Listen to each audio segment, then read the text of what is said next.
오늘 두 번째 수업 시작하겠습니다. 성모님 성으로 시작하는 거는요, 우리 주모경으로 많이 하는데, 어제 가나의 혼인강 이야기 들으셨죠? 그리고 오늘 가보니까 식당 이름도 가나 식당이에요. 그래서 성모님께서 예수님에게 뭐라고 그랬습니까? 술이 떨어졌어요. 그러니까 예수님께서 아직 제 때가 아닙니다. 그렇지만 기적을 베푸셨죠. 성모님께서 예수님에게, 예수님, 이 신부님 요즘 좀 이상해요. 어머니 아직 때가 아니에요. 성모님께서 이 부부가 요즘 좀 수상해요. 어머니 아직 때가 아니에요. 그러나 성모님이 개입하시면은 반드시 뭐가 오죠? 기적이 옵니다. 우리도 모르는. 그래서 매일 목적기도 오단 바치세요, 여러분. 아시겠죠? 오늘 기도 학교 오셨으니까, 그렇게 한번 결심해 보세요. 죽을 때까지.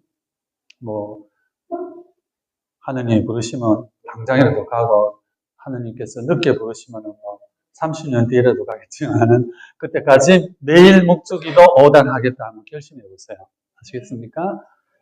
그러면, 신님, 저는 10단 하겠습니다. 아니, 5단만 해도 충분합니다. 4단 하겠다. 그건 안 됩니다. 5단을 하겠다. 어떤 청년이 사람들이 보고 있는데 백화점에 들어가가지고 보석을 훔쳤어요. 그러니까 옆에 있던 사람들이 바로 고발을 했죠. 경찰서에 잡혀갔습니다. 경찰이 궁금해가 물었어요. 그 젊은이에게. 너는 어째서 사람들이 보고 있는데 그 보석을 훔쳤냐? 청년이 답했습니다. 제 눈에는 아무것도 안 보였다고. 보석만 보였다는 거지. 우화집에 나오는 내용입니다. 옆에서 다 보고 있는데 보석만 보여서 훔쳤다는 거예요. 훔친다는 자체도 제가 생각 못했겠죠. 들고 간 거예요. 그러니 고발했죠. 보석인데. 오늘날 우리 사회에 너무 많습니다. 이런. 옆에서 다 보고 있는데 그게 빠져서 그런 거예요. 한쪽만 보기 때문에 그렇습니다, 여러분. 자, 그래서 어저께 이야기했잖아요. 라틴어로 성령님을 뭐라고 한다고 그랬죠? 상투스 스피리투스. 스피리투스는 전쟁의 신에게 바치는 술이었잖아요. 40도가 넘어야 되는 술이었습니다. 그러니까 그 독한 술을 먹으니까 용감해지는 거예요. 그게 이제 마르스 신의 힘이 들어왔다고 고대사는 그렇게 생각했겠죠? 중요한 것은 그 앞에 붙는 단어예요. 상투스. 한번 따라해 보겠습니다. 상투스. 우리가 미사 때마다 합니다. 거룩하시다, 거룩하시다, 거룩하시다. 이 어원이 끊어버리다. 그러니까 로마인들은 거룩해지려면 끊어야 된다. 이렇게 생각한 거예요. 그래서 기도학교 오셨으니까 뭘 내가 끊어야 될까 한번 생각해 보시고, 다 끊으면 안 됩니다. 사는 맛이 없으니까 한두 개는 절제해야 됩니다. 나를 어둡게 하는 인간관계가 있다면 멀리 해야 돼요. 이제 내가 멀어져야 됩니다. 또 나를 힘들게 하는 그런 어떤 습관이 있다면 벗어나야 됩니다. 습관은 습관에 의해서만 고쳐집니다. 담배를 끊는다. 정말 어렵습니다. 그러나 담배를 안 피우는 습관을 들이면 돼요. 늘 미사에 5분 늦게 오시는 분이 있습니다. 이거는 나쁜 습관이에요. 그러면은 좋은 습관을 붙이면 됩니다. 그게 뭘까? 미사 전에 10분 전에 온다는 습관을 붙이면 돼요. 습관에 의해서만 습관은 고쳐집니다. 아시겠죠? 네. 저도 이제 사제생활을 하면서 젊은 시절에는 막 열심히 이렇게 뛰어다녔는데 몇 가지 제가 철저하게 이렇게 조심하는 게 뭐냐면, 장난으로라도 저는 도박 안 합니다. 화도 아예 안 만집니다. 트럼프도 안 만지고, 트럼프 가니까 미국 대통령 생각하는데, 하여튼 이런 카드 놀이를 절대 안 합니다. 그리고 텔레비도 안 본 지가 한 20년도 넘었을 거예요. 저는 절대로 안 봅니다. 왜냐면 그거 빠져가지고 막 침을 흘리면서 보고 있는 내 자신이 너무 추해요. 그래서 그때 이제 책을 보는 거죠. 더구나 역사책들을 많이 봅니다. 물론 여러분은 그렇게 하지 말라는 건 아니에요. 그러니까 저는 그게 너무 빠져들어가더라고요. 제 자신이. 그래서 그걸 끊었습니다. 예. 그러다 보니까 이제 그 시간에 이제 책도 읽게 되고, 그러다 보니까 역사에도 관심이 갖게 되는 거예요. 그래서 여러분 텔레비전 너무 많이 보지 마시고, 9시 뉴스, 드라마 뭐, 이런 거는 봐도 되는데, 너무 막 남을 비방하고 이런 거는 조금 멀리 하시라. 자, 다시 한번, 거룩해진다는 것은 이제 나이가 들어갈수록 뭔가 절제하고 끊어버릴 때 우리가 거룩한 대로 나아가는 거예요. 그 다음에 동양에서는 이 거룩하다는 말이 성이에요, 여러분. 들었죠? 성인할 때 성자. 그러니까, 이게 기이자입니다. 기이자, 입구자. 그 다음에 맡길 임자. 원래는 이 앞에 사람 입접이 붙는데 오늘 빼버린 거죠. 이게 거룩할 성이에요. 그러면은 거룩해진다는 건 뭐에 달렸다는 거예요? 귀에 달린 거예요. 좋은 소리 들어야 됩니다. 그러니까 텔레비전에서 유튜브에서 내 마음과 생활을 어둡게 하는 소식이 있다면 멀리 해야 돼요. 아시겠죠? 그 다음에 입구자에 달렸습니다. 좋은 말 하면 성인이 되는 거예요. 좋은 말은 어떤 말일까요? 좋게 생각하는 말입니다. 자, 마흔이 넘어가면 사랑은 좋게 생각하는 거예요. 아무것도 아니에요. 내가 이 남자를 사랑한다. 이 여자를 사랑한다. 좋게 생각한다. 화를 냈다. 그래. 오죽하면 화를 냈을까. 좋게 생각해야 되는 거예요. 그렇게 생각하고 행동하면 뭐가 돼요? 아시네. 성인이 되는 겁니다. 아시겠죠? 오죽하면 저럴까? 그러면 실수를 해도, 그럴 수 있겠다. 사랑은 좋게 생각하려는 노력입니다. 그래서, 나이가 들어가실수록 자꾸 좋게 생각하려고 그러면은, 어느 틈에 우주도 나를 좋게 생각해줍니다. 놀라운 발견이에요. 그래서 우리가 하는 일에, 어제 제가 그랬죠. 운은 움직인다. 운전할 운자예요. 뭐를 운전하느냐? 목숨을. 그래서 이게 운명이라는 거예요. 그래서 내가 목으로 쉬는 숨, 살아있다는 이 자체예요. 수많은 하늘의 도움을 받을 수 있습니다. 그러니까, 자, 마흔 넘으셨죠, 다들? 안 넘으신 분 몇 분 계시던데, 우리 아가야도 몇이 있는데. 자, 그래서 좋은 쪽으로 생각합니다. 좋은 쪽으로 말합니다. 그래서 요한 1서 4장 16절, 요한 1서 4장 16절, 하느님은 사랑이십니다. 사랑 안에 있는 사람은 하느님 안에 있으며 하느님께서도 그 사람 안에 계십니다. 요한의 말씀이에요. 그러니까 내가 좋은 쪽으로 생각하고 좋은 쪽으로 해석하려고 그러면은 주님께서도 제 안에 계신다는 것이죠. 자, 오늘은 두 번째 시간으로 이제 수업을 합니다. 어제 초대교회는 성령 강림으로서 출발이 됐다고 했고, 무서움에 떨고 있던 제자들이 성령님을 체험하고서 사도로 돌변합니다. 그래서 그분들이 처음으로 포교한 데가 어디냐? 예루살렘이었어요. 그리고 갈릴레아. 이게 나중에 예루살렘 교구가 됩니다, 여러분. 그리스도교는 모든 것이 교구 중심이에요. 그리고 어제도 말씀드렸듯이 이 사도들의 후계자가 주교님이에요. 우리 원주교구의 주교님은 누구시죠? 네, 조기만 주교님 어제 오셨잖아요. 그래서 이분이 사도들의 후계자예요. 그러니까 가톨릭의 최상위는 주교예요. 그걸로 끝납니다. 로마 교구의 주교님이 누구겠어요? 로마 교구 교구장 주교님이 교황님이에요. 그분이 우리 가톨릭을 대표한다. 이렇게 되어 있는 거예요. 로마 시대에는 동로마와 서로마로 갈라져 있었어요. 물론 서로마가 먼저 멸망합니다. 476년에 멸망하는데 그때 서로마 교구를 대표하는 것이 로마 교구의 주교. 훗날의 교황님이시죠. 그럼 동로마는 어디냐? 콘스탄티노폴리스라는 지금 이스탄불이에요. 거기에 총대 주교가 대표였어요. 그래서 서로 자기들이 높다고 이렇게 막 하다가 결국은 동방의 황제, 동로마의 황제도 수위권은 로마 교구에 있다. 이렇게 발언을 합니다. 콘스탄티누스 황제가. 자, 그렇게 하는 것이 이제 전통이 되어 와서 지금은 뭐 우리가 전 세계를 대표하는 것은 로마 교구의 주교인데 이렇게 되어 있다는 거예요. 그 다음에 이제 편의상 우리가 대한민국을 세 개의 관구로 나눕니다. 서울 관구, 대구 관구, 하나 어디죠? 광주 관구. 그래서 그 관구의 주교님은 무조건 대주교라고 칭호를 줍니다. 큰 대자를 붙이는 거예요. 그러면 대주교하고 주교님하고 서열이 높으냐? 똑같습니다. 똑같은 뭐예요? 주교님이에요. 그러나 이제 대주교님이니까 어디에 미사를 드려서 입당할 때는 앞에 섭니다. 이런 순서의 차이지 뭐 간섭을 할 수 있냐 이런 건 전혀 아니에요. 이렇게 돼 있어요. 이게 가톨릭이에요, 여러분. 아시겠죠? 그러니까 사도들의 후계자는 주교님, 주교. 일본 말로는 뭐라고 그랬죠?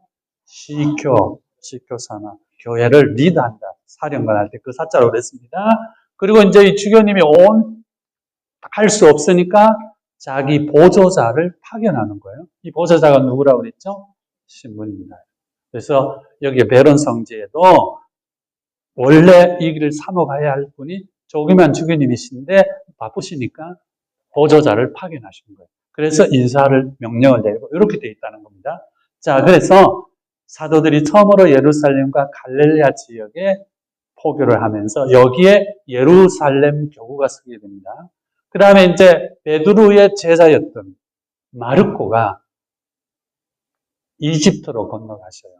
68년에 건너갑니다. 건너가셔갖고 거기에서 포교를 합니다. 그래서 아프리카의 수호 성인은 성 마르코예요.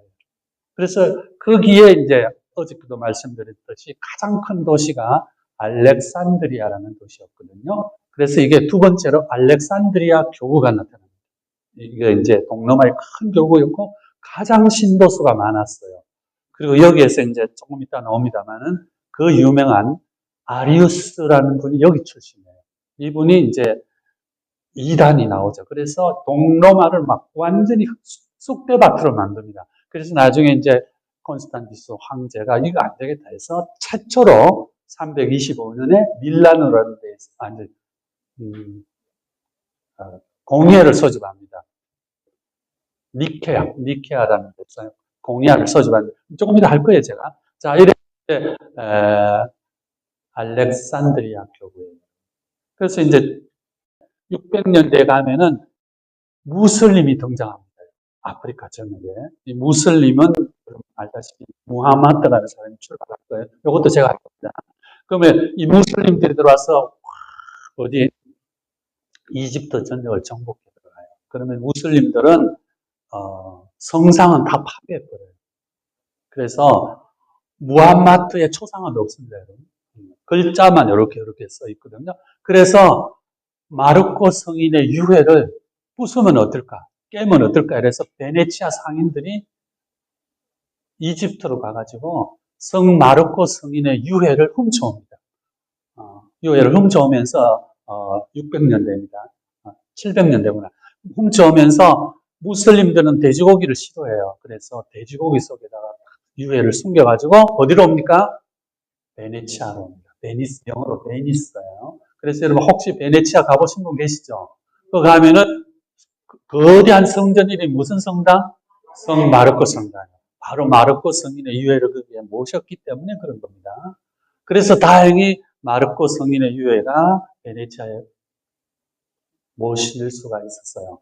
그러다가 나중에 2차 바티칸 공의회가 끝납니다. 1965년에 끝나요. 끝나고 나니까 당시 그거를 끝낸 교황님이 바오로 6세 교황님이시거든요. 바오로 6세 교황님이 이제 화해하는 의미에서 이집트에도 가톨릭이 있습니다. 이 가톨릭을 우리가 곱트 정교회라고 그래요. 곱트 들어보셨어요? 네. 곱트 혹은 곱트 이렇게 하는데 곱트라는 말은 히랍어로 이집트를 곱트라고 그럽니다. 그러니까 곱트 정교회 그러면은 그리스 말로 히랍, 이집트 가톨릭 이런 뜻이에요. 우리가 똑같습니다. 칠성사도 있고 다 하는데 다만 이제 수익권 문제에서 갈라져 나가는 거예요. 러시아 정교회 또 뭐 그리스 정교회 하듯이 곱트 정교회라고도 합니다. 여기에 바오로 6세 교황님이 이제 일치 차원에서 마르코 성인의 유의 일부를 다시 되돌려 드리셨어요. 그래서 여러분 혹시 이제 이집트에 가시면은 한 마르코 대성전이 있습니다. 콥트 정부의 성전에. 저는 가보지는 못했는데 사진으로만 봤습니다. 이렇게 돼 있어요. 자, 이렇게 해서 두 번째 알렉산드리아 교구입니다. 그럼 세 번째는 이제 아까 이야기했듯이 이제 콘스탄티누스 황제가 여러 과정을 거치면서 단독 황제가 됩니다. 단독 황제가 돼서 이제 로마의 수도를 로마 제국의 수도를 로마, 라벤나, 밀라노 이렇게 하다가 아예 그냥 비잔티움이라는 도시로 옮깁니다. 그래서 자기 이름을 따서 콘스탄틴의 도시, 콘스탄티노폴리스라고 이름을 지었어요. 그러니까 나중에 이제 무슬림들이 이걸 다시 1453년에 마흐메트 2세라는 친구가 이 사람이 이제 동로마를 무너뜨려요. 그리고 나서 정복하고 이 도시를 이름을 바꿉니다. 이스탄불로 바꾸는 거예요. 그래서 지금 이스탄불인데요. 그래서 이게 콘스탄티노폴리스 교구. 그 다음에 또 하나, 이제 조금 이따 할 겁니다. 사도 바오로가 이방인들을 그리스에 살고 있던 원래는 유태인들에게 포교를 하려다가 유태인들이 자꾸 거부하니까 예수님의 복음이 우리 이스라엘 민족에만 적용돼서는 안 된다 해서 이방인들에게 포교를 하기 시작합니다. 그래서 그 거점이 안티오키아라는 도시였어요. 그래서 안티오키아 교구. 그래서 초대 교구의 교구는 5개였습니다. 서방에 하나, 로마 교구, 동방에 4개가 있었어요. 예루살렘 교구, 안티오키아 교구, 콘스탄티노폴리스 교구, 또 하나 뭐였죠? 아프리카에? 알렉산드리아 교구. 이렇게 5개가 있었다. 알아들으셨죠? 네. 그러면 이제 안티오키아 교구에 대해서 잠시 설명드리겠습니다. 이제 공부하는 거예요, 여러분. 재밌죠, 이것도? 알아듣는. 자, 사도 바울입니다.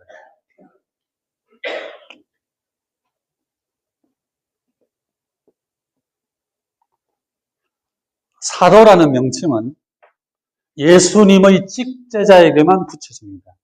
예수님을 친히 눈으로 보고 예수님하고 식사도 하고 예수님의 뒤를 따라다녔던 12분에게만 사도라는 명칭을 줬어요. 근데 한 분이 이제 떠나가잖아요. 유다가 떠나가고 나니까 예수님께서 12사도를 만들어줬다 해서 추첨에 의해서 한 분이 다시 들어옵니다. 이분이 성 마티아 사도예요. 그런데 예수님을 접촉하지는 않았지만 두 분에게만 사도라는 명칭을 또 붙여줍니다. 한 분이 사도 바오로예요. 그분이. 또 한 분은 누구냐면 바르나바. 사도 바르나바입니다.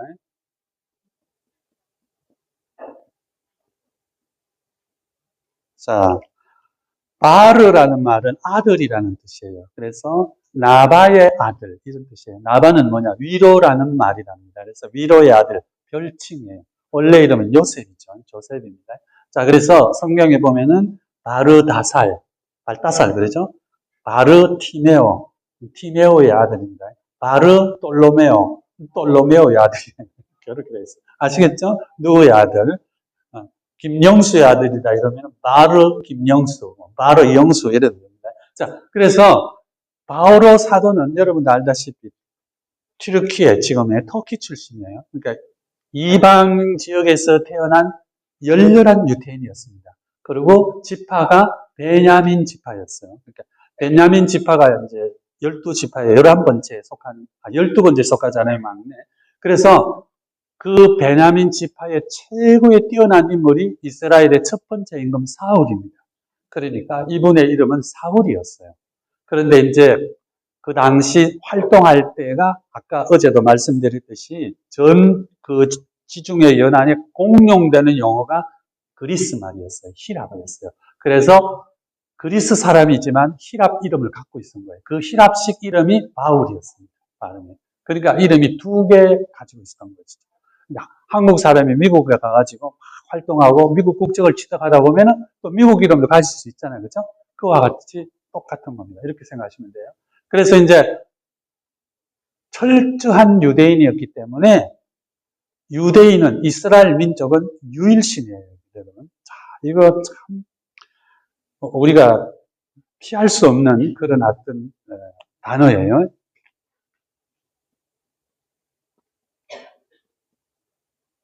유일신 사상입니다. 하느님은 한 분이시다. 맞아요, 틀려요? 맞죠? 고대 사회는 전부 다신교입니다. 그리고 현대도 다신교가 엄청 많습니다. 일본은 완벽한 다신교예요. 모든 게 다신입니다. 그러면은, 자, 이제 우리가 일신교라는 이 개념을 숫자라는 데 붙여서는 안 됩니다. 자, 오늘 기도 학교 오신 여러분은 일신교라는 말을 한번 묵상을 해보셔요. 하느님은 한 분이시다. 제가 볼 때는 너무 협소한 가르침이에요. 하느님은 한 분이시다라는 말 자체가 어폐가 있습니다. 하느님은 하느님이에요. 하느님은 전부예요. 모든 것이 다 하느님입니다. 그럼 이렇게 이야기하면 어떤 사람은 신신부 그거는 범신론이야. 우주는 곧 하느님이에요. 하느님은 한 분일 수밖에 없습니다. 아니 어떻게 하느님을 쪼개겠어요, 그렇지? 그런데 유일신 사상에 딱 사로잡혀 버리면은 하느님은 한 분이기 때문에 다른 모든 건 하느님 안에서 다 부셔버립니다. 불교의 석상도 부셔버려요. 기독교, 유교의 뭐 초상하고 뭐고 다 불태워버립니다. 그래서 동로마 시대에 7세기에 가면 레온 3세라는 황제가 나와요. 이 사람이 시리아 출신의 군인이었는데 정권을 딱 잡자마자 모든 성상을 파괴합니다. 이 성상 파괴주의 60년간 그렇게 부숴버려요. 다 부셔버립니다. 그래서 그리스 터키 가보면 동로마 시대에 큰 이제 뭐 다리 같은데 동상이 새겨져 있거나 이러면은 부수기가 어려우니까 뭘 부셨느냐? 코만 때리 부숴버렸어요. 코만. 그러니까 여기 보면 그 예술품들이 그냥 그렇게 되어 있습니다. 그러니까 하면 비너스 같은 거는 목을 탁 잘라버리고 팔을 잘라버리고 또 로마인들은 인간이 가장 아름다울 때가 언제냐? 나체에 있을 때가 가장 아름답다고 생각했어요. 옷을 안 걸치고. 그래서 다 벌거벗은 모습으로 조각을 해놓는 거예요. 그게 가장 아름답기 때문에. 그러니까 이 네온 3세가 다 때려 뽀아라 그랬습니다. 그래서 다 부셔버린 거예요. 이렇게. 지금 보면 안타깝잖아요. 그게 왜 신일 수 있냐는 거예요. 그건 작품일 뿐이지. 그러니까 여러분, 불자들이 부처님을 섬기고 이래 한 거는 그 당시에는 그리스도교가 안 들어왔잖아요. 기독교가 모르는 거죠. 자기들의 볼 적에 하느님이라고 생각한 거예요. 그렇게 인정해 주면 되는 건데. 그래서 지금도 무슬림들은 아프가니스탄 뭐 이런 쪽에 가가지고 불상들을 다 때려 부쉈어요. 잘한 겁니까? 잘못한 겁니까? 제가 볼 때는 좀 지나친 거예요. 그래서 여러분 이제 우리가 유일신 얘기 사로잡히면 안 되고 모든 것이 다 하느님 작품이에요. 그렇게 보시면 돼요. 그래서 죄를 지었건 어떻든 다 하느님의 자녀예요. 그래서 돌아오기를 바라야 됩니다. 그래서 지금 이 유일신 사상에 지금도 꽉 사로잡히면은 마리아가 신이냐? 막 이러면서 성모님 공경도 비난하는 그런 신학자들이 아직도 있습니다. 어리석은 짓이에요. 우리가 언제 성모님을 신이라고 그랬어요? 예수님을 낳으신 어머니신데. 그래서 나중에 이제 아리우스 이단도 이 유일신 사상에 사로잡힌 나머지 나온 거예요. 그래서 미리 제가 말씀드리면 아리우스 이단의 핵심은 뭐냐? 예수님이 신이냐 신이 아니냐 이거 갖고 싸우는 거예요. 예수님의 신성을 부정합니다. 위대한 인간일 뿐이지 어떻게 하느님이 둘이 될 수 있냐는 거예요. 아리우스는 야훼도 하느님, 예수님도 하느님, 머리 아프다 이거야. 그럼 유일신이 아니지 않느냐? 그래서 예수님은 위대한 피조물이시다. 그리고 나중에 이제 그 반박을 하다가 또 이상한 데로 빠지는 주교님이 한 분 있습니다. 이 주교님은 뭐냐? 그래서 성모님도 예수님의 어머니는 맞다 이거야. 인간 예수님의 어머니지 하느님의 어머니는 아니시다. 그래서 또 교회가 또 갈라지다가 에페소 공의에서 351년입니다. 에페소 공의에서 성모님은 하느님의 어머니 이런 칭호를 부르짖게 되는 거예요. 여러분 아시겠죠? 자, 그래서 이제 너무 제가 앞서갔는데 하느님은 유일신이라는 것은 우리가 부정할 수 없지만 모든 것이 그분의 브랜치다, 가지다 이렇게 생각해야 된다는 것이죠. 자, 그래서 이제 사도 바오로도 이 개념에 사로잡혀서 예수님을 하느님이라고 사도들이 부르짖잖아요. 그러니까 이게 이단이잖아요. 그래서 유대인들이 스테파노를 죽였고, 스테파노의 순교는 로마인들이 한 게 아닙니다. 유대인들이 죽였어요. 그러고 나서 바오로도 이 초대교회 신자들을 잡으러 가다가 누구를 만납니까? 개종하잖아요. 예수님을 만나는 거예요. 정확하게 표현하면은 예수님의 힘을 만나는 거예요. 그래서 눈이 멀어버립니다. 장님. 그래서 아나니아라는 사람을 만나가지고 눈을 뜬다. 이렇게 돼 있어요. 성경에 사도행전에 나옵니다. 자, 눈이 멀었다. 이거 우리가 많이 묵상하게 되면 정말로 눈이 멀었을 수도 있지만은 모든 자기가 가지고 있던 기존 개념, 자기가 갖고 있던 모든 지식, 자기가 알고 있던 모든 것이 그냥 한 방 먹어본 거예요. 충격적인 사건을 만나. 예수님의 힘을 만난 것이죠. 더 정확하게 표현하면은 성령님을 체험한 거예요. 문을 잠가놓고 벌벌 떨고 있는 제자들이 어느 날 헷가닥 해가지고 예수님은 하느님이십니다 했잖아요. 그 사건을 바오로도 체험한 거예요. 근데 근대에 오면서 우리도 어느 날 어떤 사건이 충격적인 사건을 겪으면서 우리가 이게 아니구나 내 삶이. 이게 다 작은 하나의 성령 체험이에요. 예수님의 힘을 만나는 거거든요. 그걸 딱 붙잡으면 우리 삶이 달라집니다. 너무 말을 안 들으면 하느님 한번 이렇게 사랑의 채찍을 살짝 때리실 수 있다 이 말입니다. 그래서 이제 눈이 멀었다 이렇게 성서에 표현된 거예요. 알아들으시겠습니까? 그래서 이제 아나니아라는 분을 만나셔가지고 바오로 사도가 비로소 눈을 뜨죠. 그렇구나. 예수님이 하느님이셨구나. 이렇게 됩니다. 자, 그러면 이제 아리우스 이단을 반대로 해서 나오는 게 뭐냐면 아타나시오라는 주교님, 이분도 이제 알렉산드리아 주교님이 되시는 분, 훗날 주교님이 되시는데 그분이 부르짖은 게 뭐냐? 삼위일체예요, 여러분. 이게 우리가 이제 정통 교리로 받아들이는 겁니다. 들어보셨죠? 자, 한번 따라해 보겠습니다. 삼위일체. 자, 세 위격이 하나다. 그런 말이에요, 말 늘어낸 용어입니다. 이게 삼위일체가 과연 뭘까? 바오로 사도도 깨달은 거예요, 여기서 삼위일체를. 그게 뭐냐면은, 유대인들은, 이스라엘 민족은 하느님은 한 분이시다. 유일신 사상에 꽉 사로잡혀 있었습니다. 그런데 예수님이 하느님이다. 무슨 소리야? 10계명의 제1계명을 어기는 거예요. 길을 싸고 막아야 되는 거예요. 그래서 그 주장하는 그리스도교를 이단으로 선언을 해서 그리스도를 박해했고 그리스찬 이단자들을 유일신 사상을 위배하는 이 집단이 있어서는 안 된다 해서 바오로도 혼신을 다해서 막으로 가다가 예수님의 힘을 만나는 거예요. 그래서 헷가닥 해가지고 눈이 멀었습니다. 그게 어떤 충격적인 신체에 온 고통인지 아니면 어떤 사상적인 뭐의 깨달음인지 그거는 우리가 표현할 수 없습니다만 인생 최대의 어떤 변화를 만난 거예요. 그래서 이분이 사도로 돌변하게 되는 거고 이방인들에게 예수님은 하느님이시다. 예수님의 힘을 전한 게 사도 바오로입니다. 그러면 자 유대인들은 야훼만이 하느님이라고 생각했습니다. 그러면 삼위일체 용어는 뭐냐면 이렇습니다.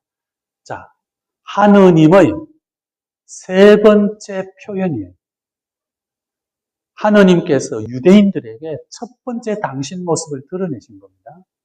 너무 우상 숭배에 빠져 있기 때문에 하느님이 당신 모습을 아브라함의 후손들에게만 드러내 보이셨는데 그들은 그분을 뭐라고 불렀느냐? 야훼라고 불렀습니다. 야훼는 어느 나라 말? 이스라엘 말입니다. 그래서 지금 여러분 우리가 가지고 있는 성경에 야훼라는 말이 있어요? 없어요? 없어요. 전부 우리말로 번역을 했습니다. 뭐라고? 주님이라고 번역했습니다. 영어 성경을 뒤지면 야훼가 있을까요? 없어요. 전부 뭐라고 번역했죠? 영어로 번역했습니다. God라고 번역했습니다. 일본 성경 뒤져보면 야훼라는 말 없어요. 전부 일본말로 번역했습니다. 뭐라고? 가미사마. 신이라고 다 번역해버렸어요. 그러니까 야훼라는 말은 유태인 말이에요. 유태인들이 하느님의 첫 번째 모습을 야훼라고 표현한 거예요. 그리고 그 야훼를 섬기는 것은 뭐야? 계명을 철저하게 지키는 것이라고 생각한 거예요. 그래서 나중에 선민인 우리가 왜 아시리아에, 바빌론에, 페르시아에, 히랍에 이렇게 힘들어하고 로마에까지 지배를 받는가? 율법을 어겼기 때문이다. 그래서 우리 그룹만이라도 철저하게 율법을 지켜서 야훼의 힘을 받자 하고 나타나는 것이 분리주의자들의 바리사이파입니다. 바리사이, 페리시, 분리하다는 말이 어원이에요. 자기네들이 분리해서 철저하게 율법을 지키겠다는 거예요. 하느님께서 이제 하늘에서 이제 보시니까, 이 너무 엉뚱한 방향으로 가요. 그래서 어느 시점에 가서 이스라엘 민족만이 아니라 온 인류에게 하느님의 모습이 나타나십니다. 하느님의 두 번째 모습이 이 세상에 오셔요. 이분이 예수님이에요.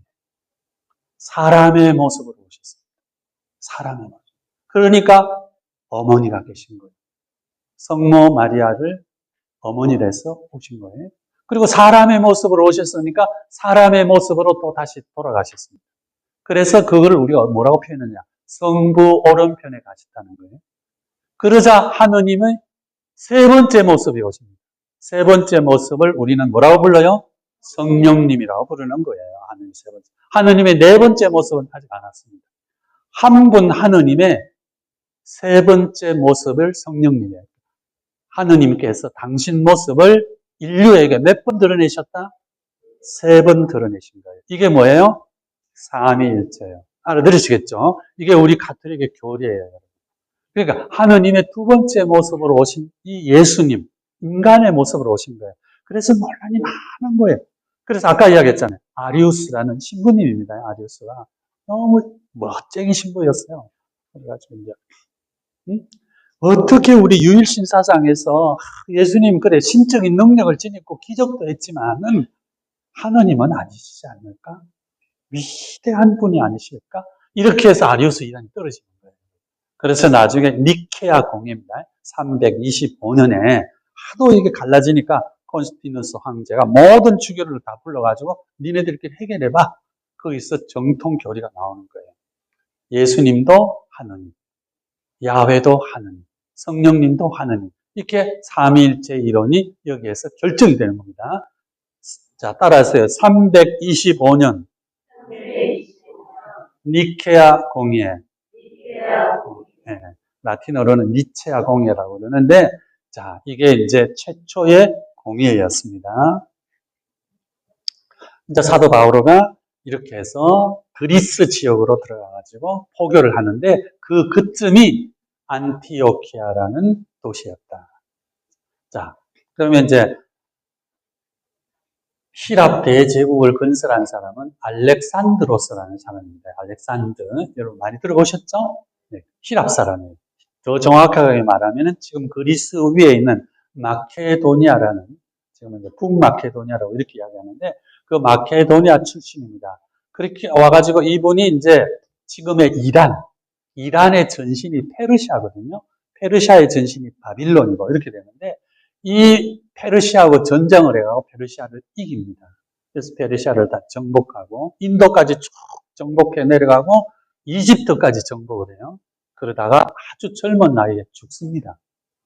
더 살았더라면 좀 세계 역사가 달라졌을 건데, 그렇게 해서 이 시리아 지역, 팔레스티나 지역, 중동 지역 이 일대에 그리스 말을 보급한 거예요. 그래서 군인이 돼야 출세하는 겁니다. 그때. 그럼 군인이 돼서 계급이 올라가려면 그리스 말을 모르면 안 돼. 그래서 히랍을 공부합니다. 장사를 하려고 해서 히랍어를 안 하면 안 되는 거예요. 그래서 히랍어가 퍼집니다. 관리가 돼서 뭔가 출세를 하려면 히랍어를 공부하지 않으면 안 되겠어요.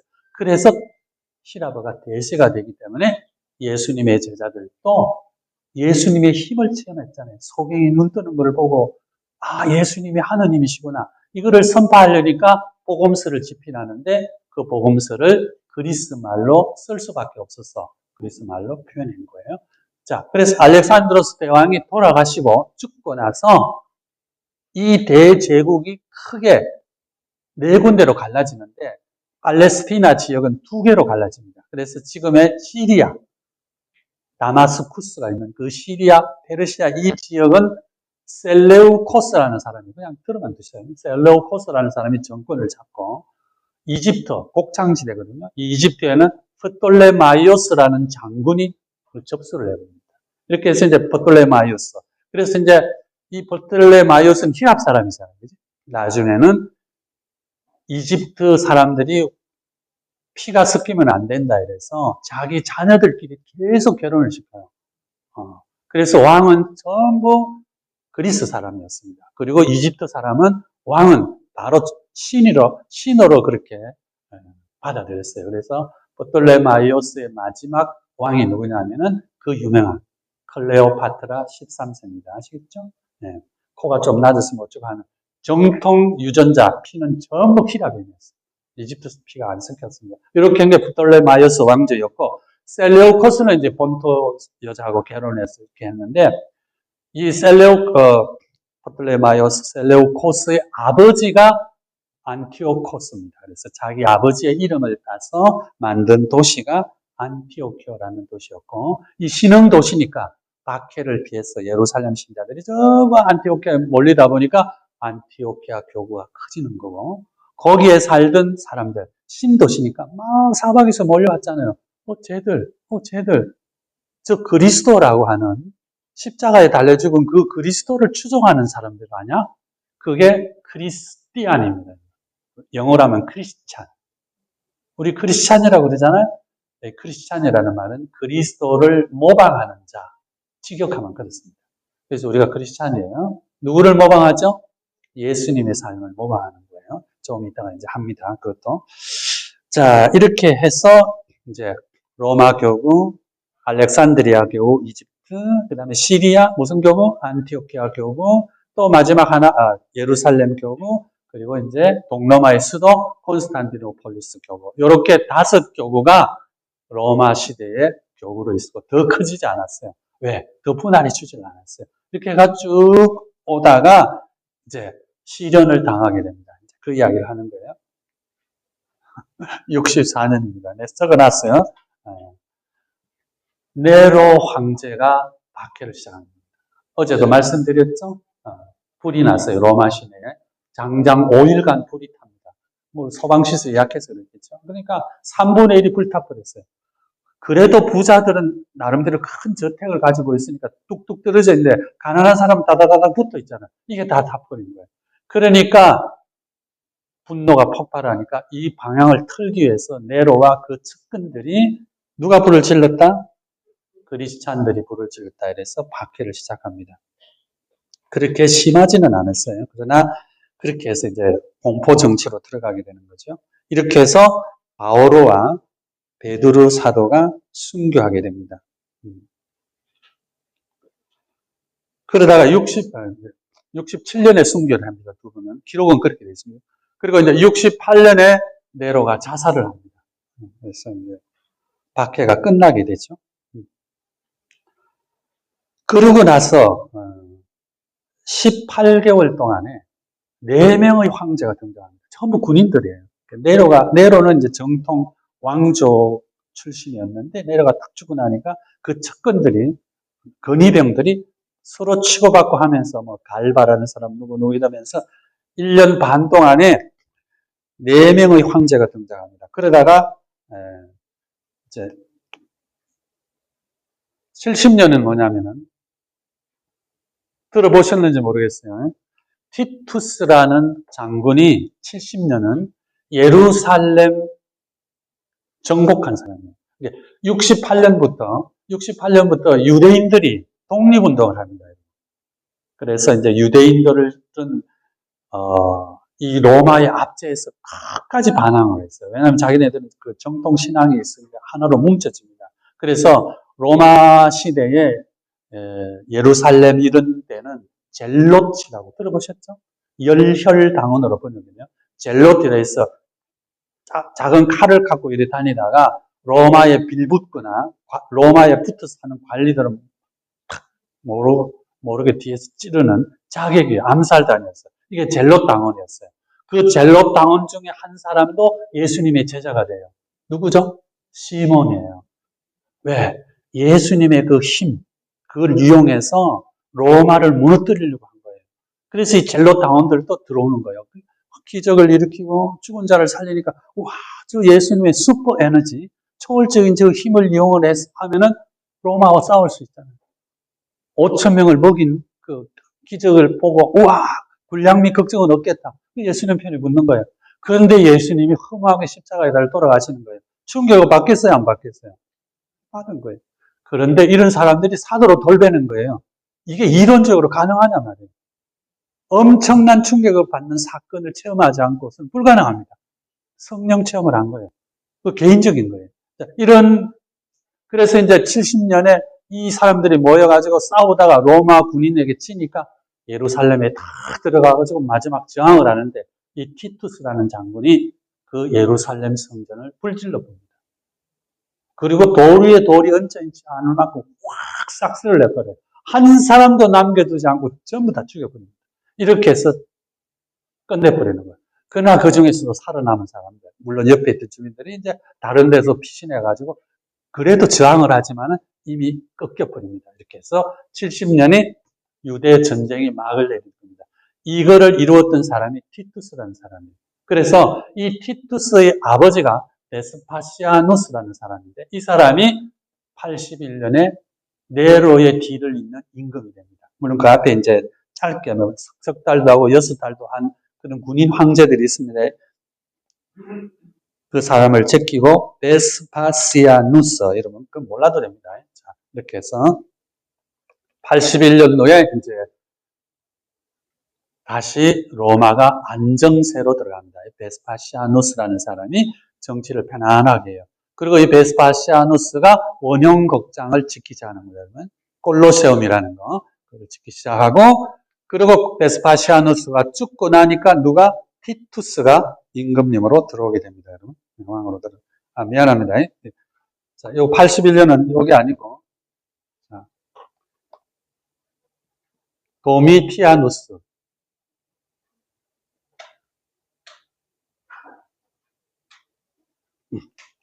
자, 이렇게 70년에 티투스 장군이 이제 뭐라 그러나 예루살렘을 함락시킨 거예요. 그래서 이제 68년도에 네로가 죽고 1년 반 동안에 투쟁을 하다가 마지막으로 아까 이야기한 베스파시아누스라는 사람이 티투스의 아버지예요. 그래서 그분이 이제 황제가 돼서 쭉 내려오다가 티투스도 황제가 됐는데 2년 만에 죽고 아버지도 죽고 81년에 도미티아누스가 황제가 됩니다. 이 사람은 누구냐면 티투스의 친동생이에요. 친동생입니다. 51년도에 태어났습니다. 기원 51년도. 그러면은 81년도 임금이 되니까 몇 살이에요? 30살이 됩니다. 51년. 제가 왜 외우느냐? 제가 1951년생입니다. 나보다 1900년 앞선 사람이에요. 그래서 제가 외우고 있습니다. 그래서 이제 이 도미티아누스가 티투스의 친동생인데 이 사람이 다시 박해를 합니다. 이게 두 번째 박해. 네로가 1번, 도미티아누스가 2번째 박해입니다. 도미티아누스는 지가 황제가 딱 되면서 내가 신이다. 나에게 복종해라. 그러니까 그리스도교 신자들이 No, 당신은 신이 아니다. 이러니까 기독교를 강렬하게 박해를 했습니다. 네로보다도 훨씬 세게 박해한 게 도미티아누스입니다. 그러다가 15년 뒤에 그것도 외우기 쉽습니다. 51년생인데 거꾸로 하면 15거든요. 15년 뒤에 도미티아누스는 척거리에서 살해됩니다. 이렇게 해서 베스파시아누스의 계보가 끊어지게 되는 거예요. 자, 여기까지 일단 하고 그 다음에 이제 티투스가 황제가 되고 2년 만에 죽는데요. 70년에 예루살렘 성전을 파괴했다고 그랬어요. 자, 혹시 이스라엘 가보신 분 계십니까? 예루살렘? 그래서 이제 그때 남은 조각이 서쪽 벽. 그래서 이제 유대인들이 거기 가가지고 막 지금도 이렇게 자기네들끼리 옷을 입고 막 슬퍼하고 그러잖아요. 그 가보셨죠? 이제 그것만 남아 있는데 중요한 것은 뭐냐? 성전을 그 뒤로는 못 짓습니다. 그러면은 지금 유태교 있잖아요. 이 유태교는 제사를 레위기에 의하면 반드시 성전에서만 제사를 드리게 되어 있습니다. 우리는 미사를 드리지 야외에서 미사 드리고 경당에서도 드리고 성당 아닌 곳에서도 할 수 있잖아요. 유대교는 안 돼요. 그래서 유대교는 70년 이후로 제사가 없어져 버렸어요. 제관도 없어져 버렸습니다. 그럼 뭐만 남았느냐? 우리로 말하면은 말씀의 전례만 남아있는 거예요. 이거를 집행하는 사람이 뭐예요? 랍비입니다. 랍비. 알아들으시겠죠? 그리고 그 사람들은 말씀의 전례를 거행하는 경당을 치운 거예요. 이게 시나고게입니다. 회당이라고 번역하는 거예요. 이렇게 돼 있어요. 아시겠죠? 그러니까 재관계급, 모세의 행, 아론의 후계로 내려오는 재관계급은 끊어질 거예요. 알아들으겠습니다. 왜? 제사를 드릴 수 없습니다. 그래서 이제 레위기에 보면은 예루살렘 성전에서 이렇게 지성소가 있고 거기에 1년에 몇 번 들어가서 제사를 드리고 이러는 게 제관이에요. 그러니까 사제가 구약 시대는 대단한 존재였습니다. 그래서 레위기에 명시가 되어 있어요. 사제는 만 50이 되면은 무조건 은퇴해야 돼요. 근데 50이 넘어가지고 은퇴 안 하고 몰래 제사를 드렸다. 사형입니다. 그만큼 엄격했어요. 그래서 이제 우리 가톨릭에서는 이제 사제가 돼서 본당에 나가다가 이제 제 2차 바티칸 공의회 이후로 교령이 됐다가 이제 교회법으로 다시 정했습니다. 본당 주임 시민은 몇 살? 70살. 이제 은퇴하는 것을 권고한다. 이렇게 되어 있습니다. 원문에 이렇게 있습니다. 본당 사목부 주임은 만 70이 되면은 은퇴할 것을 권고한다. 이렇게 되어 있어요. 그 다음에 교구장 주교님은 만 75세가 되면은 은퇴할 것을 권고한다. 이렇게 되어 있습니다. 근데 주교님은 한 단어가 더 들어가 있어요. 만 75세가 되면은 은퇴할 것을 강력히 권고한다. 이렇게 되어 있습니다. 그래서 이제 만 70이 딱 되면은, 이제 만 75세가 되면은 교회법상 제출을 하게 되어 있어요. 그러면은 신부님은 제출하면은 신부님 아직도 젊고 뭐 또 해도 되는데 이러면 이러고 한 1, 2년 버틸 수도 있고 빨리 나가서만 하면 막 쩍각 이렇게 주교님들도 그런 거예요. 그래서 이제 조기만 주교님은 잘하시니까 교황청에서도 이래서 한 몇 년 버티지 않을까. 이렇게 됐습니다. 자, 이게 가톨릭만 있어요. 은퇴제도. 왜 그럴까요? 왜 그럴까요? 왜 본당 주임 시민이 70대면 교구장님이 75세 되면 은퇴할 거를 강력히 권할까요? 간단합니다. 잔소리 하니까. 자, 똑같은 말을 3번 하면 잔소리입니다. 그러니까 사랑하는 자녀에게 똑같은 말을 하루에 몇 번 하면 됩니까? 2번 하면 됩니다. 3번 하면은 안 돼요. 결심하세요, 진짜. 그리고 사랑하는 배우자에게도 똑같은 말을 2번까지는 됩니다. 여보 밥 먹어. 밥 빨리 먹어. 그러거나 입 다물어. 알아듣겠죠? 먹든지 말든지. 자, 그래서 저도 철저하게 지킵니다. 똑같은 말을 안 하려고.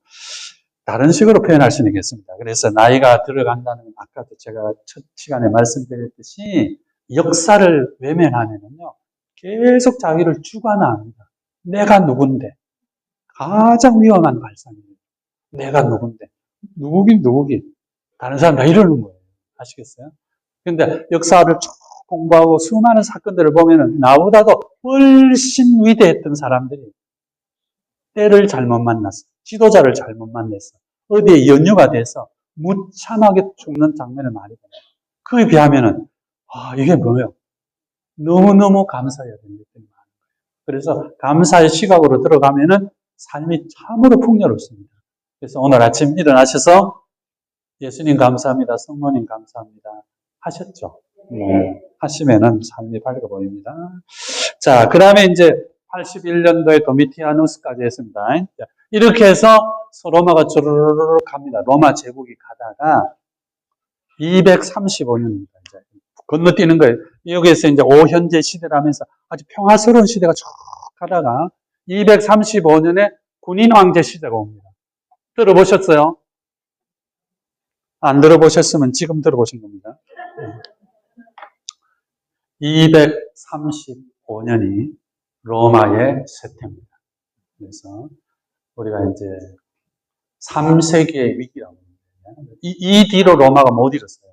그래서 결국 476년에 로마 제국이 깨져버립니다.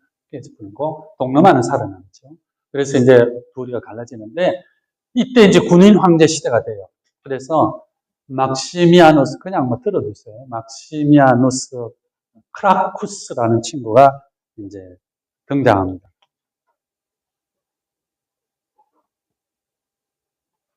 그래서 이제 혹시 여러분 터키 가보셨어요? 터키에 성지순례, 터키, 그리스 안 가보신 분도 계시죠? 네, 안 가보신 분들에게는 갈 수 있는 방법을 가르쳐 드릴게요. 뭘 하면 갈 수 있느냐? 기도하면 됩니다. 누구에게? 성모님에게 기도합니다. 왜? 튀르키예의 에페소라는 곳에서 성모님이 말년을 보내신 곳입니다. 이게 확정이 되는 거예요. 확정돼요. 바로 그 옆에 이제 요한 사도도 계셨어요. 요한 사도는 순교를 안 한 이유가 성모님을 모셔야 되기 때문에. 그래서 내 성모님 제가 에페소 꼭 한번 가고 싶습니다. 이러면은 성모님께서 어머니 아직 때가 아닙니다. 해도 기적을 베푸셨잖아요. 그러니까 여러분 기도하시면은 갑니다. 신부님 제가 너무 바빠서 돈이 없어서 뭐 할 일이 많아서 애가 아직 어려서 그건 전부 예수님이 보시기에 아무것도 아닙니다. 물을 뭘로 만들었어요? 포도주로 만드신 거예요. 예수님의 힘 앞에 그래서 쫙 문을 열어주십니다. 그래서 가급적이면 한번 가보셔서 성모님 사셨던 것도 한번 보시고 또 니케아 공회가 일어났던 거 콘스탄티노플리스 그리고 그 유명한 성소피아 대성도 보고 지금 물론 이제 무슬림들이 장악을 해서 자기들의 모스크로 쓰고 있고 이래서 좀 마음이 아픕니다만 어떻든 그런 위대한 흔적들을 한번 보는 건데요. 이 터키라는 나라가 독특하게도 아시아와 유럽을 함께 가지고 있는 유일한 나라예요. 그래서 이 튀르키예, 지금 우리가 이제 터키를 안 하고 튀르키예 그 본토 발음을 따라가는데 이 튀르키예의 유럽 쪽 땅, 삼각형으로 톡 튀어나온 여기 이게 크라키아 지방이라고 합니다. 크라키아 지방. 그래서 크라키아 지방이 약 경상북도 정도의 크기일 거예요. 근데 이것을 지금 이제 불가리아, 그리스, 특히 세 나라가 쪼개가지고 가지고 있습니다. 이 트라키아 지방이 풍요로운 지역인데 여기 출신이었어요. 그래서 로마 사람들은 이 트라키아 출신을 좀 얕봅니다. 그래서 나중에 이제 막시미아누스 크라쿠스 크라키아 지방 출신이란 말이죠. 우스를 가면 있는 남자 이름인데 아이고 저 촌아 경상도 촌놈 뭐 이런 의미로 불렀는데 그게 이름이 됐던 거예요. 황제입니다. 그래서 235년에 이 사람이 이제 혼인 황제가 돼서 왔는데 아까 이야기했잖아요. 도미티누스가 몇 번째 박해? 두 번째 박해지죠. 뭐 그중 뒤에도 사소한 박해가 있었는데 이 드라쿠스 적어야 되겠습니다.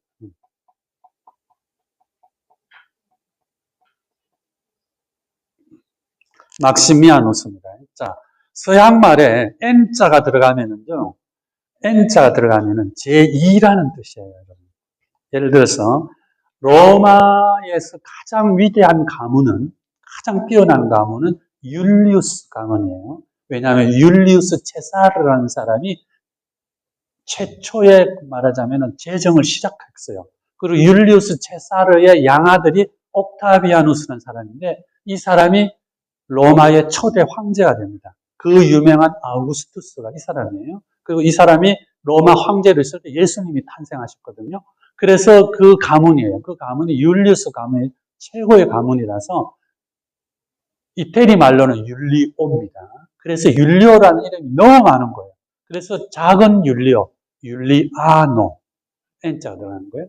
그러면 율리오의 여성형은 뭐죠? 율리아. 율리아노의 여성형은 율리아나 이렇게 되는 거예요. 그래서 우리는 이제 그냥 율리안나 이런데 정확한 발음은 율리아나예요. 아시겠죠? 그 다음에 이제 마리우스라는 가문도 유명합니다. 그 마리우스의 이태리 발음은 마리오.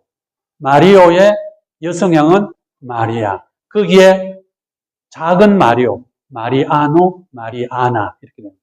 근데 우리는 마리아나 안 그럽니다. 마리안나 이러죠. 네, 뭐 그래도 되는데 정확하게 하면 그렇다는 거예요. 그 다음에 아우구스투스 아까 나오잖아요. 아우구스투스의 작은 아우구스투스, 아우구스티누스. 우리 아우스틴이라고 번역하죠. 이런 거예요. 그렇죠? 막시무스, 막시미아누스, 혹은 막시미아누스 이렇게 됩니다. 막시무스, 막시무스, 막시모, 막시미아무스, 막시미아누스. 그 다음에 베르나르도, 들어봤죠? 벨라도, 베르나르디노, 들어보셨어요? 이렇게 머리가 아픕니다. 그 다음에 이제 그 유명한 콘스탄티 뭐예요? 누스. 콘스탄티누스의 아버지는 콘스탄티우스. 뭐가 뭐야? 티우스는 또 그러나 이렇게 생각합니다. N자가 들어가면은 아들이다. 이렇게 생각합니다. 콘스탄티우스, 콘스탄티투스, 티우스. 이러면은 N자가 들어가요? 안 들어가요? 안 들어가잖아요. 콘스탄시우스, 콘스탄티우스. 이렇게 두 개를 발음하는데 아들은 콘스탄티누스, N이 들어간다. 이러면은 아들이다, 이시다, 이렇게 생각하는데, 자, 막시미누스 크라쿠스가 세 번째 박해를 합니다.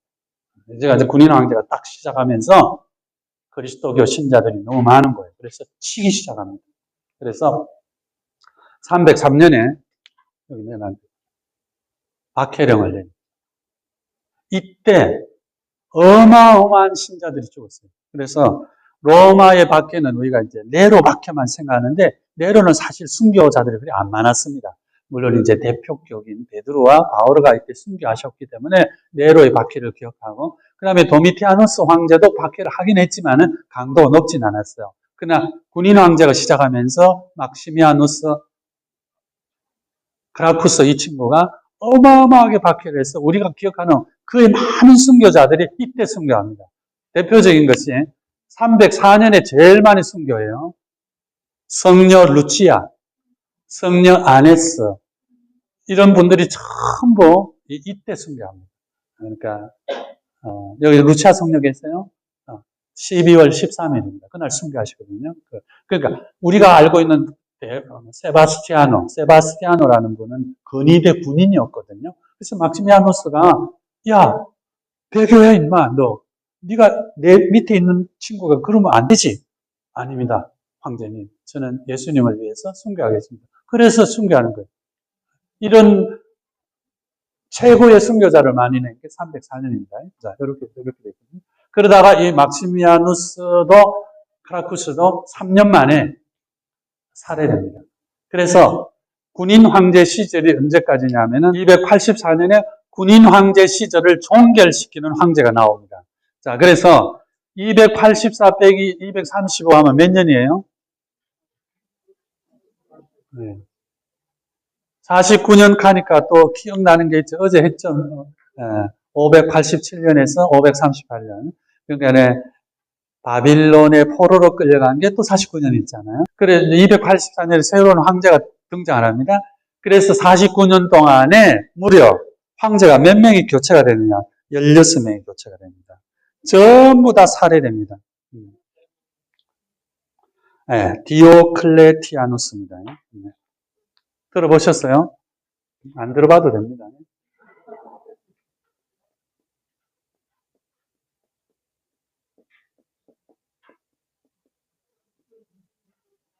자, 이 사람은 유명한 사람이니까 한번 발음해 볼까요? 디오클레티아누스. 네, 디오클레티아누스가 284년에 황제로 등장합니다.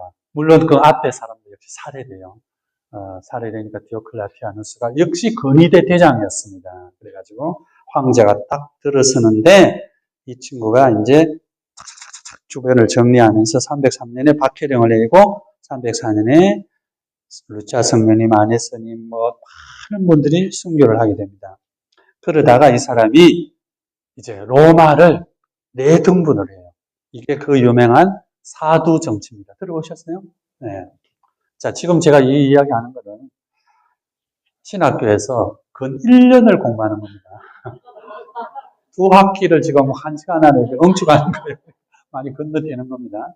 자, 그래서 이제 디오클레티아누스가 자기도 살아야 될 거 아니에요. 그러니까 로마를 내등분을 하는 거예요. 그래서 이게 동로마, 서로마로 나누고, 동로마는 또 남과 북으로, 서로마도 남과 북으로 나눠서 이른바 4명의 황제가 나타나는데 이거를 사두 정치라고 해요. 들어보셨어요? 안 들어보셨으면 지금 들으셨죠? 두자는 머리 두자. 그러니까 대가리가 4명이다 이 말이에요. 그런데 동방 동로마, 서방 서로마 이렇게 우리가 편의상 부르면은 황제는 2명이에요. 이거를 정제, 발을 정자, 오리지널 황제고 그 다음에 밑에는 부황제, 부제라고 그랬어요. 그래서 이제 디오클레티아누스는 자기의 부관을 그러니까 부황제, 부제로 세웁니다. 갈레리우스라는 군인이었어요. 자, 서방 황제는 디오클레티아누스의 친구였습니다. 막시미누스라는 사람입니다. 아, 요게 빠집니다. 외우기 어렵죠. 뭐, 서방 이름이 그렇습니다. 그런데 이건 약과예요. 미국 공부하는 친구들이 한국사 공부하면은 머리가 아프답니다. 사람 이름이었는데 영수라 했다가 영석이라 했다가 영선이라 했다가 영희라 했다가 헷갈린대요. 그에 비하면 우리는 막시미아누스, 막시무스 뭐 어려운 거 아니죠. 그래서 막시미누스라는 사람이 서방 황제로 들어와요. 그런데 이제 여기에서 우리가 기억할 사람이 있습니다. 사도 정치의 서로마의 부황제인 사람이 콘스탄티우스입니다. 콘스탄티누스의 아버지예요. 자, 여기 적을까요? 이분은 기억해야 됩니다. 콘스탄티우스. 자, 이거 따라해 볼까요? 콘스탄티우스.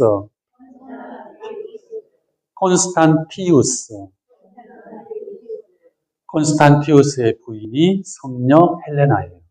아시겠죠? 성녀 헬레나예요. 그래서 콘스탄티우스 이분이 이제 발칸 반도의 사령관으로 있을 때 거기에서 성녀 헬레나를 알게 돼가지고 두 사람 사이에 아들이 태어났어요. 그 사람이 누구죠?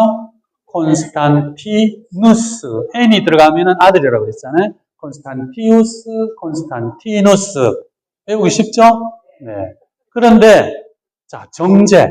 서방 정제, 동방 정제. 서방 정제는 동방은 디오클레티아누스, 서방은 막시미누스예요. 그러면은 부제를 들었다고 그랬잖아요. 부황제로 들어오면 이 부황제가 배교하면 안 되니까, 배반하면 안 되니까 자기 딸을 무조건 결혼을 시켜요. 그래서 갈레리우스도 할 수 없이 본처하고 이혼을 하고 디오클레티아누스의 딸하고 혼인을 했습니다. 그 다음에 이제 막시미누스도 자기 부제로 들어온 게 누구예요? 콘스탄티우스니까 야, 내 딸하고 결혼해. 어쩔 수 없어요. 해야 됩니다. 그 딸이 테오도라예요. 들어봤죠? 테오도라인데 이 막시미누스도 자기가 놓은 딸은 아니에요. 그러니까 자기가 나중에 좋아하는 여자가 있어가지고 결혼을 하는데 그 여자가 데리고 온 딸이었습니다. 관연한 딸이 있었죠. 안 그래도 골치 아픈데. 그래서 이제 콘스탄티우스에게 야, 헬레나하고 이혼해. 해야 되겠어요? 안 해야 되겠어요? 이혼해야죠. 뭐 할 수 없어요. 명령이니까. 그래서 이혼하는 겁니다. 아시겠죠? 이혼하니까 아들이 18살이었습니다. 콘스탄티우스예요. 콘스탄티누가 18살. 아들이 아빠 이러면 18살이면 그럴 수 있잖아요. 그러니까 디오클레티아누스가 그 아들을 나한테 데려와요. 볼모로 데려옵니다. 이렇게 비극적으로 시작이 돼요. 이렇게 해서 이제 4개로 나누어가지고 동방은 이제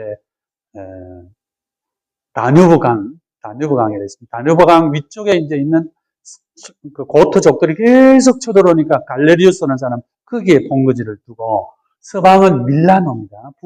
로마에는 교황이 있어요. 거기는 못 가고 막시미누스가 밀라노에 딱 본거지를 틀고 앉아 있고 그 다음에 이제 알프스 넘어 라인 강에서 게르만 쪽이 계속 들어옵니다. 이거는 이제 다음 시간에 제가 할 건데 그래서 그쪽에 지금의 갈리아 지방 프랑스예요. 거기에 콘스탄티우스가 이제 테오도라하고 신혼을 차리고 거기에 사령관을 앉고 부황제가 되는 거예요. 사랑하는 헬레나는 그냥 본집으로 가보고 아들 18살이 어디로 가 있어요? 저 동방에. 그러니까 지금의 이스탄불이에요. 그러니까 터키에 가 있는 거예요. 아버지는 어디 있습니까? 프랑스에 있는 거예요. 이렇게 해서 그게 세팅이 돼가 그거로 끝났다면은 콘스탄티누스는 등장하지 않습니다. 그러다가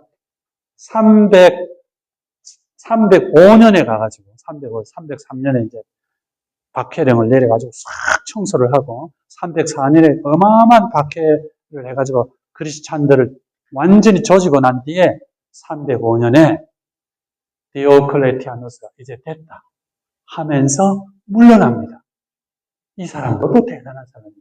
그 권력에서 물러나는 거예요. 너무 지긋지긋해서 그랬는지.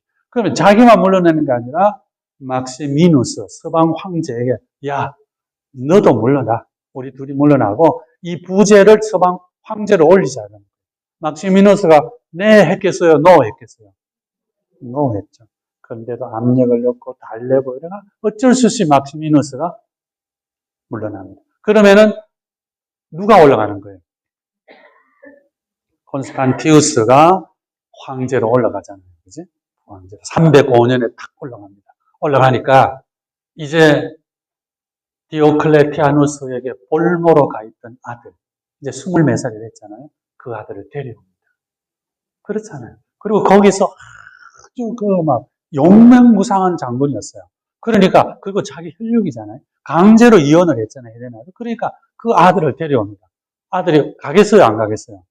가죠. 이제는 디오클레티아누스도 없고 그리고 아버지 밑으로 착 가가지고 거기에서 1년간 착 하는데 306년에 콘스탄티우스가 갑자기 죽습니다.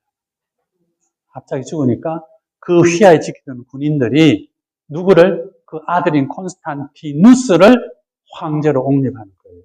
다시 군인 황제 시대가 오는 거예요. 콘스탄티누스가 노 했겠어요? 예스 했겠어요? 정확하게 말하면 노도 아니고 예스도 아니고 어정쩡하게 속으로는 예스죠. 이렇게 해서 황제가 됩니다. 그러니까 막시미누스의 아들이 있었어요. 이 아들이 뭐야 엉뚱한 놈인데 나도 태우겠어. 이래가 이 친구가 바로 로마로 들어갔습니다. 그러니까 막시미누스의 아들이 로마에 오니까 막센티우스인가 그렇습니다. 이름이 로마 원로원에서 황제로 받아들여요. 그래서 나중에 서방 황제를 놓고 콘스탄티누스와 막센티우스가 붙습니다. 이게 312년이에요. 그 유명한 밀비우스 다리 전투라고 들어보셨어요? 못 들어봐도 됩니다. 그때 이제 이거는 들어보셨을 거예요. 그때 콘스탄티누스가 밤에 계시를 받았다 이러면서 이 표시 히랍어로 그리스 말로 르 가는 거 R, CH에 그 C라 가지고 그 다음에 X가 그 다음에 P가 아니고 R자로 그리스도의 앞에 두 글자예요. 알아들으시겠죠? 네. 예수님 할 때 CHR잖아, 그지? 요게 X고, 요 R가 P로 표현되는 거예요. 히라브입니다. 네. 이거를 내세워가지고, 밀비우스 다리천도 355년에서 막센티우스를 물리치고, 서로마의 황제로 등극하는 거예요. 알아들으시겠어요? 네. 너무 제가 템포가 빨리 나갔어, 지금. 자, 그래서 저 표시는 많이 보셨죠? 그리스도를 상징하는. 그래서 그 이듬해가 312년 다음이 무슨 해요? 313년에 밀라노가 서방 황제의 황궁이 있는 곳입니다. 거기에서 발표를 하는 거예요. 이게 그 유명한 밀라노의 칙령입니다. 그래서 그리스도교를 공적으로 박해를 스톱하는 거예요. 언제? 303년에 세웠던 디오클레티아누스의 박해령을 공식적으로 접는 게 313년이다.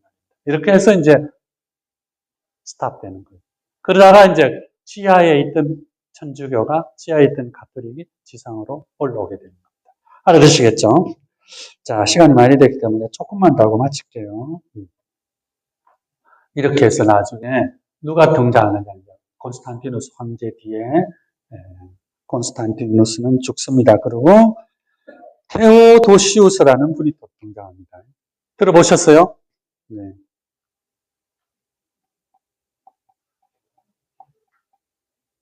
테오도시우스. 콘스탄티누스 황제는 세례성사를 안 받았어요. 안 받고 계속 이러다가 죽기 하루 전날 세례성사를 받았습니다. 왜? 세례성사 받으면 모든 본제, 원제가 다 사해진다 이러니까 하루 전에 받았으니까 바로 천당 갔겠죠. 그래서 동방정교회나 kop트 정교회에서는 성인으로 추앙합니다. 콘스탄티누스. 그러나 가톨릭에서는 시성식이 없었다 해서 성인으로 안 칩니다. 그냥 하늘나라에 가십니다. 그런데도 콘스탄티누스라는 본명을 가진 분들이 있거든요. 축일은 언제예요? 11월 1일. 모든 성인의 축일입니다. 자, 테오도시우스 황제는 나중에 복자위에까지 오릅니다. 그래서 이분이 이제 등장을 해가지고 391년, 요것만 기억하십시오.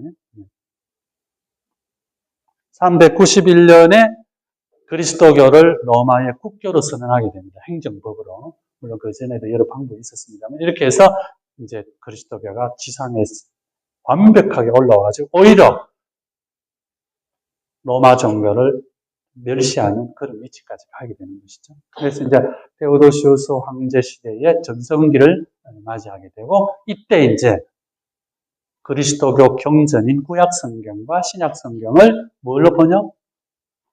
라틴어로 번역한다. 어제 제가 했죠. 이렇게 되어 있습니다. 자, 그래서 이제 군인 황제 시대 235년 이때 그리고 이제 박해가 너무 심해지니까 많은 분들이 어디로 가느냐? 사막으로 나가요. 사막으로 나가서 은수자의 길을 걷게 됩니다. 물론 그 이전에도 예수님을 추종하기 위해서 박해 시대에. 그러면은 뭐를 사막에 나가가지고 그냥 추운데 뭐 하겠어요, 밤에? 기도하면서 뭐를? 예수님의 생애를 본받는 거예요. 이런 사람들이 은수자의 길을 걸어가는데 이 사람들을 처음으로 모아가지고 하나의 조직적인 혼자 하니까 외롭기도 하고 도둑이 침범하고 이렇게 같이 나간 것. 지금의 수도회의 출발을 이룬 분이 성 안토니오입니다. 안토니오스 성이네요. 그래서 이집트의 성 안토니오스 성입니다. 이분이 하시다가 은수자들이 그러면서 이제 나중에 베네딕토 성인이 등장.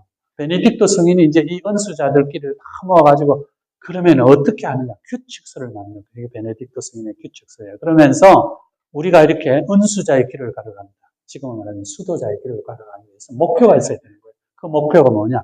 예수님의 삶을 따르는 거예요. 그래 예수님의 힘을 받으니까. 그래서 신약 성경 안에서 예수님의 뚜렷한 행적 3개를 뽑아냅니다. 첫째, 순명. 예수님은 철저하게 하느님의 말씀을 따르셨잖아요. 죽음의 자리에서도 할 수 있으면 이 죽음의 잔을. 하지만 제 뜻이 아니고 아버지의 뜻. 이렇게 있잖아요. 또 성모님께서도 가브리엘 천사가 와서 구세주를 잉태하실 거라니까 제가 남자를 알지 못하는데 성령님이 오실 겁니다 하니까 성모님 뭐라고 그랬어요? 저는 주님의 종입니다. 순명하시다는 순명이에요. 그때 약혼한 상대였습니다. 그래서 요셉이 너무 놀라가지고 약혼녀가 아기를 가졌으니까 얼마나 고뇌했겠어요, 요셉도. 그래서 가만히 물러서려고 했더니 그날 밤에 누가 오죠? 천사가 왔어요. 그래서 요셉이 순명합니다. 이렇게. 그러니까 예수님의 일생을 이루는 거는 순명이었잖아요. 그렇지? 그리고 또 어머니가 아직 때가 아닙니다 했지만 어머니의 뜻을 따른. 그래서 수도자의 첫 번째는, 은수자의 첫 번째는 이렇게 순명입니다. 그래서 이제 장사음화를 순명하는 것이고, 우리도 인사발령에서 어디로 주교님이 가라고 그러면 가야 되겠어요? 안 가야 되겠어요? 네. 안 가야 되겠죠. 그 다음에 두 번째는 뭐냐? 가난, 청빈의 삶을 사셨어요. 그래서 이 자리에서 오신 기독교 학생 여러분, 불교의 가난과 그리스도의 가난은 구분해야 됩니다. 불교의 가난은 무소유예요. 철저한 무소유입니다. 그래서 스님들은 옷 한 벌밖에 없어요. 장상 한 벌.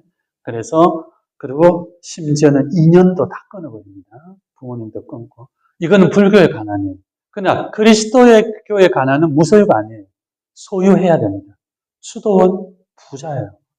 전주교구 어마어마한 부자입니다. 이 배론 성지 땅값만 해도 얼마겠습니까, 이제. 그러나 그 소유의 노예가 됐으면 안 돼요. 바로 이겁니다. 물질의 소유를 하되 소유의 노예가 되지 말아요. 여러분, 자녀를 다 키워야 됩니다. 아름답게, 성실하게, 멋지게. 그러나 자녀의 노예가 됐으면 안 돼요. 알아들으시겠어요? 내가 너를 어떻게 키웠는데 절대로 이 말을 하면 안 돼요. 그래서 그것은 독수리도 새끼가 막 크면은 새끼는 안 나가려고 그러잖아요. 그럼 독수리가 새끼를 쫓습니다. 가라고. 그럼 독수리가 할 수 없이 울며 떠나는 게 이게 자연의 법칙입니다. 그래서 여러분 30이 넘으면은 자녀들이 가급적이면 나가라고 해요. 엄마 아빠 가기 싫어 나 이거 좋은데 이러면 안 됩니다. 알아두시겠어요? 독수리를 배워야 됩니다. 자 어떻든 불교의 가난은 무소유고 우리는 무소유가 아니에요. 소유 많이 하세요. 많이 벌고 열심히 벌어가 가난한 사람도 도와주고 배론 성지도 도와주고 네? 정남진 신부님에게 좀 용돈도 드리고 이렇게 하실 때 그 물질에 뭐가 되면 안 된다? 노예가 되면 안 된다. 많은 지식을 소유하되 그 내 지식의 노예가 됐다. 누가 이런 이론을 하면 그럴 수도 있겠다. 귀를 기울이셔야 됩니다. 그 다음에 세 번째가 독신의 길이었어요. 혼인을 한다 안 한다 이 문제가 아닙니다. 인간은 혼인을 하건 결혼을 하건 영원한 독신이에요. 끝까지 가는 겁니다. 그래서 내가 건전하고 내가 밝아야 내 배우자도 밝고 건전한 거예요. 알겠습니까? 그래서 나의 결혼 생활에서 딱 1년만 지나면은 배우자에게 바라면 안 됩니다. 끊임없이 줘야 됩니다. 알아들으시겠어요? 혼자 가는 거예요. 인생은 철저하게 혼자 가는 길입니다. 예수님께 그 길을 가신 거예요. 그래서 다만 주님께서 배우자로 맺어주신 분이니까 함께 가야겠죠. 그래서 배우자를 위해서 기도하고 부족한 점을 좋게 생각해야 돼요. 사랑은 뭐라고 그랬죠? 좋게 생각하는 거. 자, 그래서 이제 이 세 가지예요. 이거를 법제하고 규칙화 하신 분이 누구라고요? 성 베네딕토 성인이시다. 이렇게 되어 있습니다. 자, 그래서 오늘날 우리 가톨릭의 컴퓨터로 치면은 하드웨어, 겉으로 드러나는 것이 교계제도, 소위 말하는 성직자들이에요. 주교님, 신부님, 부제님, 또 평신도 뭐 본당 회장님, 꾸리아 단장님 이런 조직으로 해서 쭉 가는 것 같지만은 그거는 껍데기입니다. 하드웨어에 불과하고 정말 중요한 게 뭐냐? 소프트웨어 안에 있는 내용. 이거는 수도입니다. 그래서 수도의 수녀님들이 수사님들이 끊임없이 헌신하고 기도하고 평생을 밖에도 안 나오고 수도원에서 수녀님들이 기도하시면서 다 나누잖아요. 또 이제 신부님들 중에서도 수사 신부님 또 재속 신부님 중에서도 또 그렇게 철저하게 사시는 분들 계시니까 성령님의 은총, 예수님의 힘이 교회를 떠나지 않는 거예요. 알아두시겠죠? 그리고 여러분도 끊임없이 하는 기도가 그런 겁니다. 자, 그래서 매일 무슨 기도? 감사 기도하고 묵주 기도 5단 그리고 이제 앞으로 여러분 얼마가 될지는 모르지만 주님이 부르시는 그때까지 가급적 매일 미사도 빠지지 않고 한번 해보셔요. 좋겠어요? 안 좋겠어요? 예수님의 힘을 받는 겁니다.